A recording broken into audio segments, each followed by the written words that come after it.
বিশ্বনাথত আসুৰ উদ্যোগত সুধাকণ্ঠৰ জন্ম শতবাৰ্ষিকীৰ অনুষ্ঠান।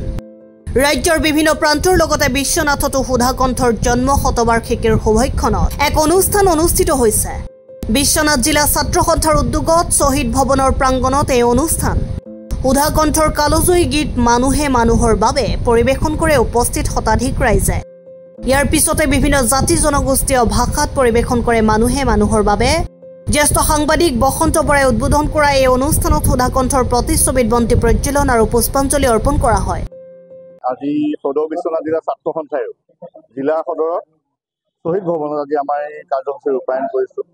আমি ভূপেন হাজৰিকা দেৱক শ্ৰদ্ধাঞ্জলি জনাই শতবাৰ্ষিকী জন্ম জয়ন্তী পালন কৰি আজি প্ৰথমেই আমি শতাধিক মহিলা আৰু ৰাইজ মিলি আমাৰ শ্বহীদ ভৱনত মানুহে মানুহৰ বাবে যি কালজয়ী গীত আছে সেই কালজয়ী গীতেৰে আমি অনুষ্ঠানটো আৰম্ভ কৰিছোঁ।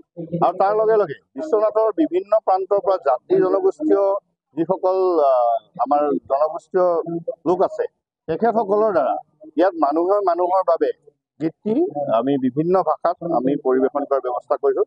তাৰ লগতে সন্ধিয়া 6 বজাত বন্তি প্ৰজ্বলন, শতাধিক ব্যক্তিৰে আজি বন্তি প্ৰজ্বলন হ'ব। তাৰ লগে লগে বিভিন্ন স্বনামধন্য শিল্পীৰ দ্বাৰা বিশ্বনাথৰ আজি সন্ধিয়ালৈ ভূপেন হাজৰিকা শতবাৰ্ষিকী জন্মদিন উপলক্ষে এখন পুৰণি দিনৰ যি আমাৰ গীতৰ সমাহাৰ সেইখন আমাৰ বিশ্বনাথ আঞ্চলিক ছাত্ৰ সন্থাৰ শ্বহীদ ভৱনত দেখা পাব। সেইবাবে সমূহ ৰাইজৰ উপস্থিতি আমি কামনা কৰিছোঁ। আৰু সদৌ অসম ছাত্ৰ সন্থাই আজি সমগ্ৰ জিলা সদৰতে এই কাৰ্যসূচী পালন কৰিছে। ডক্টৰ ভূপেন হাজৰিকাই যি দি থৈ গ'ল আমি তেখেতক সুঁৱৰি আজি দিনটো সম্পূৰ্ণৰূপে পালন কৰিছোঁ।